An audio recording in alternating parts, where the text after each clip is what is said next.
Hi guys, இப்போ நாங்கள் பார்க்க போகிறது வந்து ஆரி ஒர்க்கில் இன்னொரு ஸ்டிச். இது வந்து கழுத்து போர்டருக்கு போடுவாங்க. இது நார்மல் செயின் ஸ்டிச் மாதிரி தான். ஆனால் வந்து இது வந்து என்னென்னு சொல்கிறேன், ஃபில்லிங் ஸ்டிச்சாகவும் இதை யூஸ் பண்ணலாம். இப்போ வந்து நான் இதில் ஒரு கோடுகரி இருக்கிறேன். இப்போ என்ன செய்ய போகிறேன்னா, கோட்டில் வந்து வளமையாக வந்து நாங்கள் அந்த கோட்டில் இப்படி கீறுவோம். இது வந்து இந்த போக்கில் வந்து நான் செய்ய போகிறேன். இப்போ இதில் ஒரு குத்தி எடுத்து பேக் ஸ்டிச் போட்டுக்கொள்கிறேன்.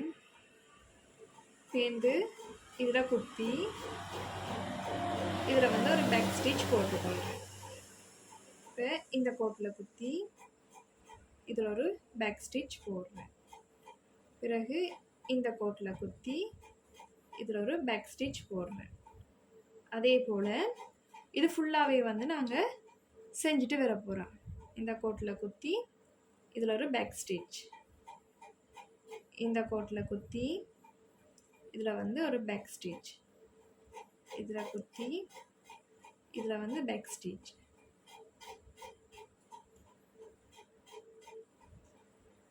ஏன் நாங்கள் பேக் ஸ்டிச் போட போகிறோம், ஏன் நாங்கள் பேக் ஸ்டிச் போடுறோம்டா, இப்போ நார்மலாக நாங்கள் பேக் ஸ்டிச் போடாமல் இதில் குத்திட்டு இழுத்துட்டு வந்தோம்னா இது திருப்பிங்களை வந்துடும்.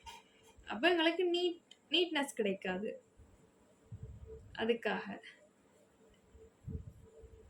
இதில் குத்தி இதில் ஒரு பேக் ஸ்டிச், இதில் குத்தி இதில் ஒரு பேக் ஸ்டிச், இதில் குத்தி இதில் ஒரு பேக் ஸ்டிச்,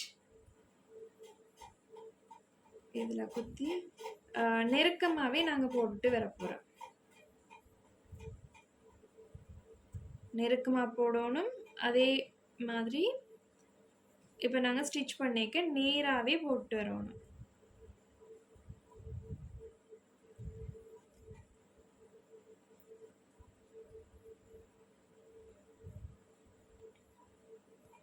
இது வந்து கழுத்துக்கு போட்டால் நல்லா இருக்கும். இப்போ வந்து நான் ஒரு 3/4 இன்ச்சு கிட்ட இந்த அகலத்தை எடுத்திருக்கிறேன். ஆனால் கழுத்துக்கு வந்து ஒரு 1/4 இன்ச்சை விட குறைய எடுத்தால் ரொம்ப நல்லா இருக்கும். ஆனால் இந்த கழுத்துக்கு போடுற ஃபில்லிங் வந்து இதே ஃபில்லிங்கில் வராது, அது கொஞ்சம் சரிச்சு வரும். அது வந்து ஃபில்லிங் ஸ்டிச்சுண்டு புரிம்பாக இருக்குது. இது ஃபில்லிங் ஸ்டிச் மாதிரி தான், ஃபில் பண்ணுறதுக்கு போகிறதா ஃபில்லிங் ஸ்டிச்சுன்னு சொல்லலாம். அது கொஞ்சம் டிஃப்ரெண்ட்டாக இருக்கு. அதையும் நான் உங்களுக்கு சொல்லித்தர்றேன்.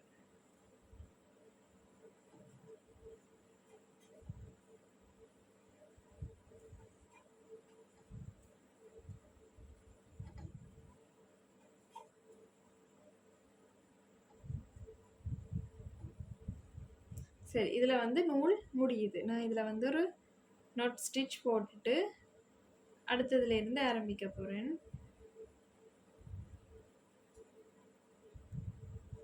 ஓகே, இதில் வந்து ஒரு நாட் ஸ்டிச் போட்டுட்டு கீழே இருக்கிற மீதம் உள்ளதை வந்து நூலை கட் பண்ணுறேன். ஓகே, இவ்வளோ நூலையும் வந்து கட் பண்ணி எடுத்துட்டு நான் இன்னொரு நூலுக்கு வந்து நோட் போட்டு எடுத்துருக்கிறேன்.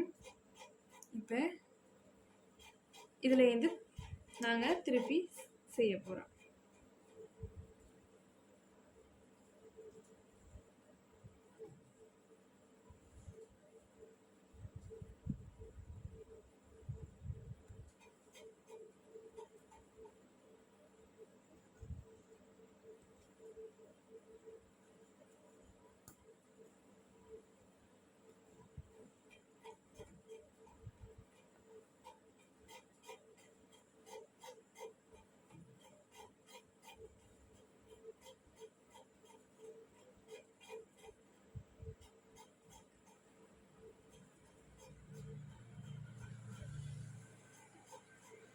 இப்படியே வந்து ஃபுல் லைனும் கம்ப்ளீட் பண்ணணும்.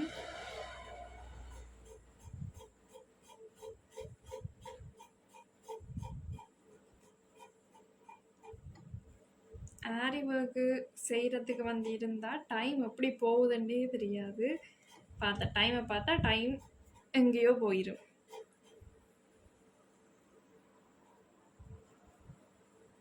அதனால நாங்கள் எப்போவுமே டைம் கீப் பண்ணி பழகணும்.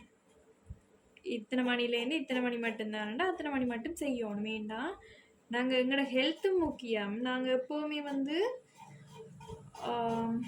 நித்ரா முழிச்சோ இல்லாட்டிக்கு கஷ்டப்பட்ட ஒரு விஷயத்தை நாங்கள் செய்யக்கூடாது. விருப்பப்பட்டு நாங்கள் செய்யணும் சரி, ஆனால் அதுக்கு ரொம்ப நேரம் முழிச்சிருந்து செய்யணுமெல்லாம் இல்லை. எங்களோட ஹெல்த் தான் ஃபர்ஸ்ட். அதை நீங்கள் ஃபஸ்ட்டாக எல்லோரும் விளங்கி கொண்டீங்கன்னா சரி. இப்போ வந்து நாங்கள் ஃபைனல் மட்டும் போகிறோம்.